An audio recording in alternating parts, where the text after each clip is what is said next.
Hello, and welcome to today's episode of Health University, where I have the good fortune of introducing Lisa Schumann.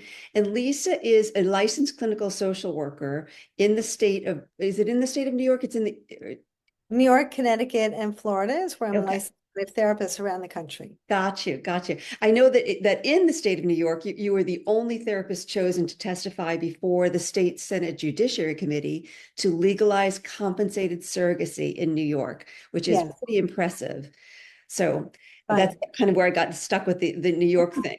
So Mm-hmm. Lisa is also the host of the podcast Building Your Family and the author of the book Building Your Family, The Complete Guide to Donor Conception, which is her area of expertise. She founded the Center for Family Building in 2015, which is a resource for counseling and consultation, and more recently, the Building Your Family Community, which is a unique membership community that provides education and ongoing support designed for every family building journey. And I think that's part of what this conversation will be, is the various family building units that come together and how they might find themselves in a unique, each unique position of stress, and then how to mitigate it. So did I miss anything in the intro? No, that was terrific. Thank you. Okay. Okay, great, great. So today we're going to talk about stress. I mean, as a licensed clinical social worker, and with all of your history and experience, I think that probably it's safe to say stress is a unifying concept around the struggle with fertility and growing a family. And so how have you found stress to create obstacles in people making their decisions about their fertility treatment and their family planning path? So I think in a number of ways, and I think many of them are in ways that people don't anticipate. So for example, when people go through IVF, people don't necessarily appreciate how stressful it is. We do have research that supports that fertility treatment that does not go well can be as stressful for people as going through chemotherapy, people who have cancer, people who have all sorts of difficulties like heart disease. My friend and colleague, Ali Domar, did that research a long time ago and now is actually starting a research project looking at some other indicators, which should be very interesting. And she's probably going to be presenting this research at the American Society for Reproductive Medicine's conference this year. So we will see, she's not allowed to talk about it yet, but we will see some really hardcore evidence that fertility treatment does increase stress enormously. So that's one. A second piece of research that she did was how significant the dropout rates can be with stress and fertility. And so they saw early on, when Massachusetts was one of the first states that covered IVF in their insurance, everyone thought that people would just continue to pursue treatment because treatment was so expensive. And now, even though it's not covered by everyone, it's covered more than it used to be. And so everyone assumed that more people would stay in treatment and not drop out. And yet the dropout rates really did not decrease that much. And so everyone was wondering why that is. If treatment is now covered, why aren't people changing their tune and saying, okay, I'm going to stay in treatment until I get pregnant? And what they realized through the research was because of stress. Yeah. And so we see that people will stop treatment because it's just too stressful. So we see kind of lots of different things happening in fertility treatment with people's friends and family members, with their own mental health, with their high levels of cortisol and how their body's affected by that. We know that that contributes to all sorts of health problems, and certainly things like increased glucose and belly fat and all sorts of other unpleasant things that are not as serious, but things that people don't like. And so we see a lot of that happening in fertility treatment. And so those things can come up as we go through the fertility treatment process. And we know that that's really difficult. When people are embarking on other areas of fertility treatment, let's say they are choosing a donor, they need to use donor conception. They may feel stressed in ways that maybe they're not thinking about. And one of the ways that I cover in my book that is really very clear to me, having seen thousands of donors, and sorry, my dog is my assistant here. That's Um, quite right. Having after seeing thousands of donors and recipients, I've seen it that people don't appreciate how stressful it is, for example, to choose an egg donor or choose a sperm donor. And what people oftentimes do is to look for a donor that makes them feel comfortable. And comfortable is different for everyone, right? Some people find looking like your donor is the most comfortable thing, or Right. finding a Hair donor, color, hair color, eye color, right? complexion. Yeah, all that. And sometimes it's SAT scores or athleticism or, musical ability or even cultural likeness. People Mhm. say, well, my family's Italian and so I need an Italian donor. Mhm. And so all of these things are certainly things that we can appreciate, right? Because you're in a situation where you really want to feel comfortable with this person you're choosing, and yet you're thinking about this intimate relationship with your future child, and you have to choose the genetics of someone you don't know. Right. So there's this conflict, internal conflict, which people don't realize. They just choose a donor and feel like that's the person I really like. That person spoke to me. I love how they spoke in their narrative. They're so poetic. And those are things that we really don't have control over. What we have Mhm. control over is genetics to some degree, Mhm. at least trying to stack the odds in our favor for a good outcome for our future child. So Mhm. we Exactly. can have some control over that. We can have some control over whether or not we choose a donor who's willing to be open. Mhm. We can have some control over things that we do to improve the epigenetic process or physical health, but we don't have control over whether or not the donor is going to have dimples or be musical or look like, our father's line of, curly haired Italian people. So that is one example in donor conception. And Mhm. then, I think in surrogacy, people again will automatically gravitate to what makes them comfortable. Maybe I want a surrogate who lives nearby so I can visit her. Maybe I want a surrogate who could be matched with me quickly because there's a long wait list. Mhm. And all things being equal, that would be great. If every surrogate was exactly the same, why wouldn't you want to have someone who's close by or somebody who can be matched with quickly? But what we really want is a surrogate who's going to give us the best chance of a healthy baby. Right. And so that's the most important thing. So we want to make sure our clinic is good, that we choose a good agency that recruits surrogates well, that does really thorough psychological screening to make sure that our surrogate is who she says she is, that Mhm. she's healthy, that all of the boxes are ticked, and that we also have a physically healthy surrogate. Yes. So those things are things that we don't really think about. And again, I think it all maps back to feeling stressed in this moment and trying to make decisions that are really potentially life-changing, and yet it's hard to make them when we're I stressed. mean, just listening to you, there are so many threads that need to be pulled upon in order to make sure that one feels one as a couple, if it's a couple, seeking donor or surrogacy, that they're on the same page. So, whereas we used to think or can tend to think that it's just a financial stress and consideration or a physical stress of hormone treatment, there are so many more subtle yet deeply impactful, areas to be aware of and to be kind of really bringing out into the forefront before, throwing spaghetti at the wall, so to speak, and saying, I'll take this one because, she's got blonde hair and green eyes and that's Mhm. what I have and want.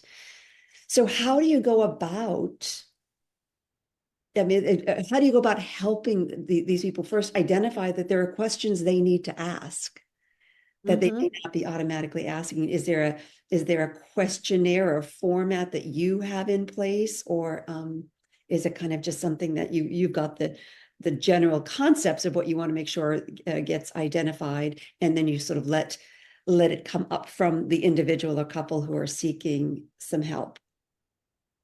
So I think, for me, all of these issues are really a two-step process, and I'm sure you appreciate this, Susan, because you've been through this yourself with all the people you see. I think the first step is trying to do what you can to calm your nervous system, because of course, if you're calmer, not only can you focus better, but you're going to feel better and you're going to absorb information more clearly, right? It's very hard to think about listening to your doctor's instructions or trying to listen to someone who's going to consult with you, give you some ideas about how to choose an agency when you're so stressed, right? You can't absorb the information. Process that. Yes, No. yes. And then you can't think clearly about what's really meaningful to me. Mhm, What is ultimately going to be the most important thing for me? So mhm, I think that's the first thing. And mhm, then the second thing is to make sure that you have the right information. mhm. So in my book, I have a 5-step process to choosing a donor. On my podcast, I talk about different surrogacy issues that people don't often think about. So I think it's important to make sure you have the right information. And, as you know, people will drink snake oil if they think that somebody on TikTok is selling it for, however many dollars, and it's going to give them a higher success rate. Especially So if that person on TikTok is pregnant while selling the snake oil and saying this yes, got me pregnant. Mhm. right. No sperm involved, mind you. No, no, of course, it's immaculate conception, right? Yeah, Right. yeah. And these people have, you Mhm. know, maybe the experience of talking to a few people, maybe they got pregnant themselves. They haven't seen 3,000 people, Mhm. right? And yet when we go to a doctor and say, I need surgery, we would like that doctor to have had many experiences with that same population, many experiences with surgery, just like you want your agency, let's say, to have all those experiences, Yeah. right? What has your surrogacy agency been through? Do Mhm. they know how to handle a difficult situation in a red state? Do they know how to deal with a surrogate who all of a sudden has a health crisis, or all of a sudden has a problem with her husband, and now they're having an internal family crisis? And how do they deal with that?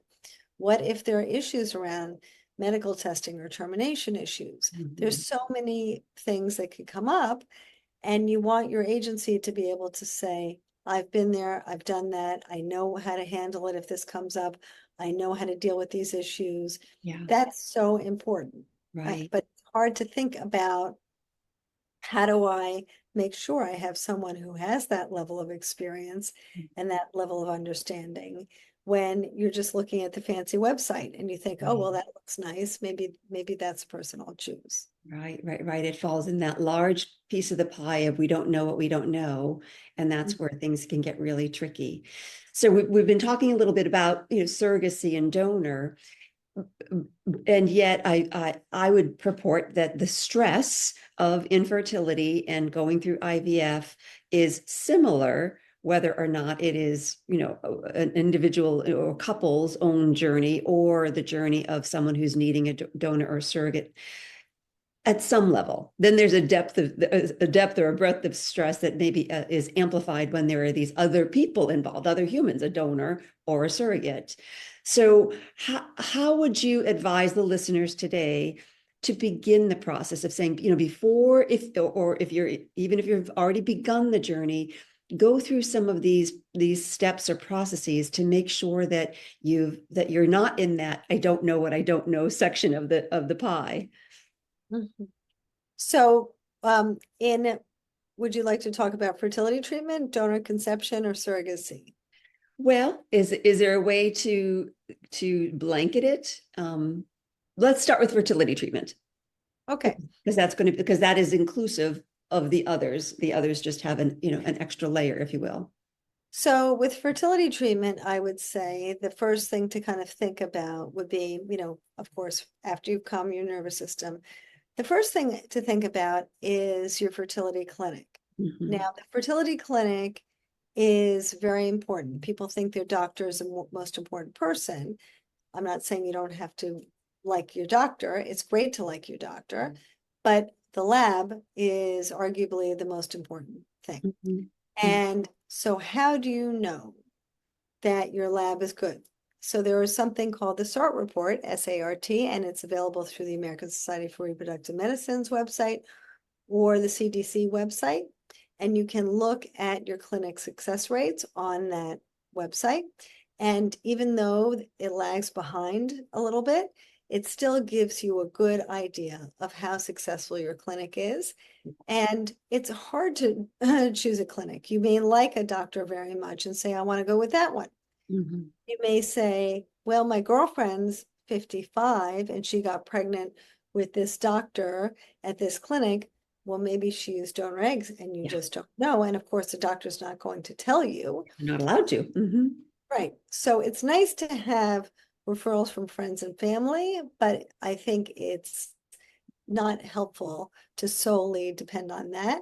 It's really important to look at the SART report and get a sense of your clinic and their statistics, because ultimately, yes, it's wonderful to have a doctor who holds your hand through the process and someone who understands your particular journey and what's important to you, but you want to get pregnant Mhm. or have your surrogate get pregnant. So that's really important. And I think that that is primary to starting treatment. Okay, so SART, you look at the SART report.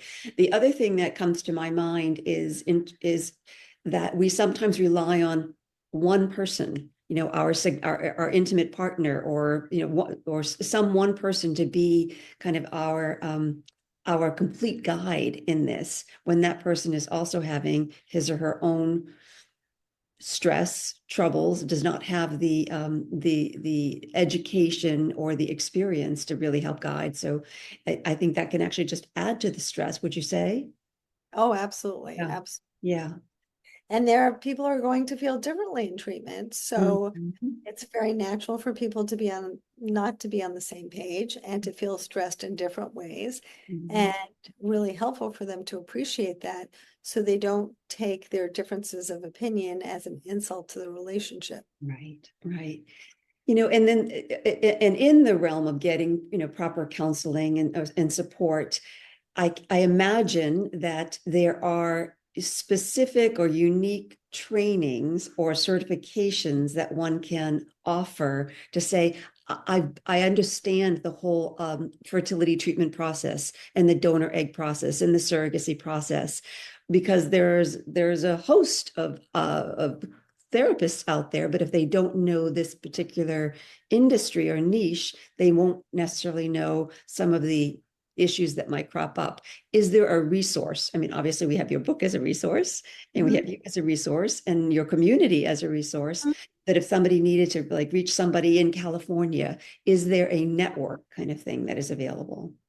Yeah, so we do have therapists around the country, and people, we have license in California and around the country, but the American Society for Reproductive Medicine does have a mental health professional group. Now, I would be careful there also, just like anywhere else. You Mhm. want to make sure that your therapist has a lot of experience and is involved with professional organizations such as the American Society for Reproductive Medicine, because um, you can join the organization and never go to a meeting. You can go join the organization and never read the journals or read the research.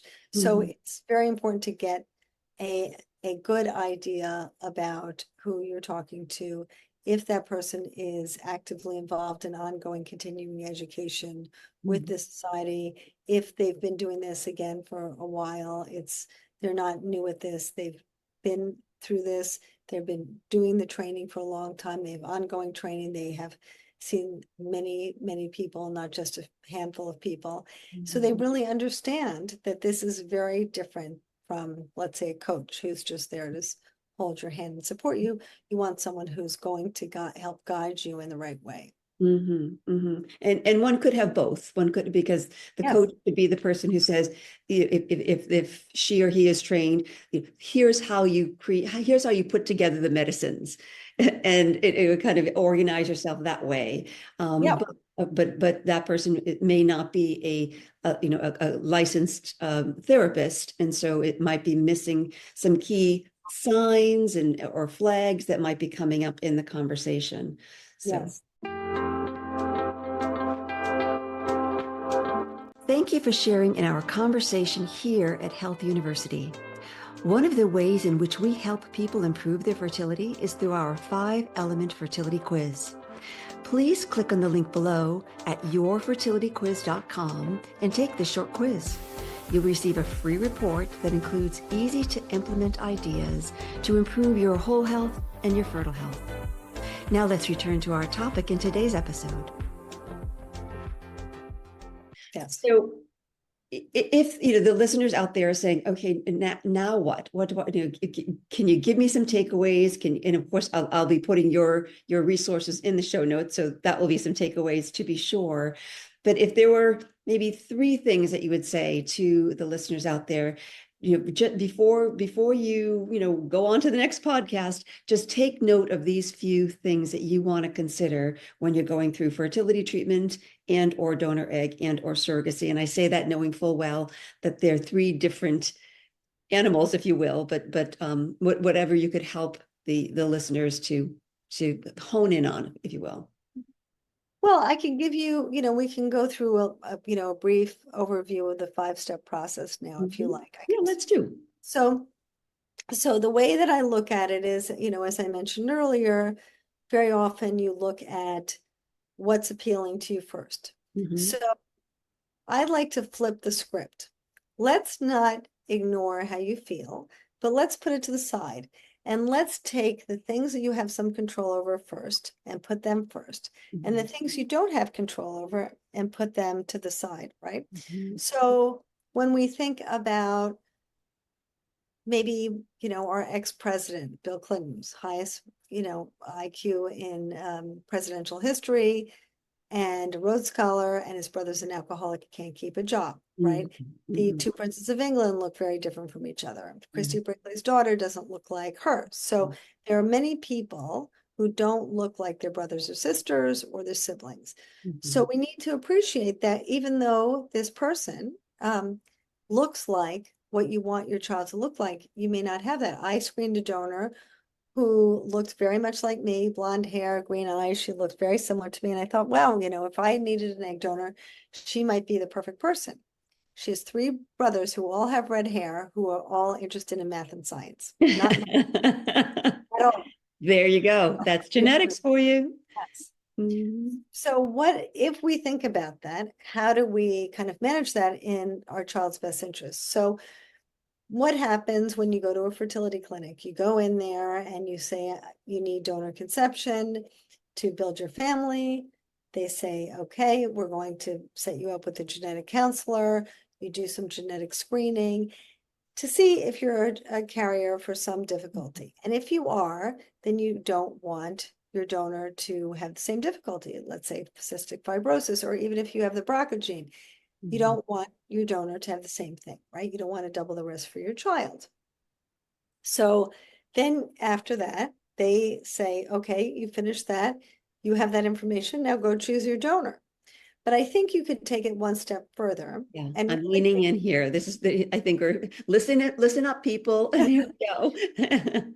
Yeah, I think we could take it one step further and think like the genetic counselor and say, okay, I have probably 2 or 3 generations of history from my egg or sperm donor. What are the most important things? So let's first look at the most important, which is serious health issues. People say to me all the time, well, my donor is very healthy, Lisa. Well, yeah, he's a 25-year-old guy. He's going to be healthy, but health changes with age. We all get things, right? Whether it's glaucoma or heart disease or cancer or whatever it is, we all develop difficulties. Now, yes, there are some people who die at 110 of old age, but for the most part, people die of something. Question is, what's in your donor's family?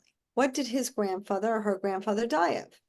So I just saw a woman who found an egg donor and she loves this egg donor and she thinks the egg donor is fantastic and she wants this egg donor and she's so similar to this egg donor.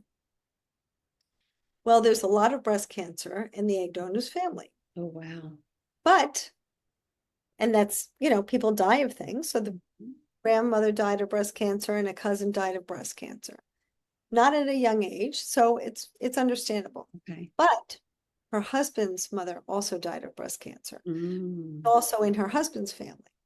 So what she's doing now is putting together two families, Yeah. two genetic pools with breast cancer. Mhm. So does that make sense? Yeah. I understand she really likes this person, but you're really setting up your child to have a greater likelihood of developing breast cancer. Mhm. Mhm. So I would look at the genetic history of your donors and then look at the genetically linked partner, whether you're in a same-sex couple or not. Mhm. Look at the genetically linked partner and see if there's some overlap in serious medical health problems. Okay. So I would look at that first. So once that's out of the way, that's the most serious. Mhm. Then I would look at other issues, like maybe things that are not as serious, but maybe important to you. Does that donor have food allergies in their family? Are there people who wear glasses and everybody in your family has poor eyesight and you don't want to replicate that problem? Mhm. Is there asthma or other conditions in the family that you're concerned about that maybe are not as serious as breast cancer, but maybe they're things that you would like to avoid? Mhm. Then after that, you're kind of done with the medical history. The next step would be, do you want an open donor?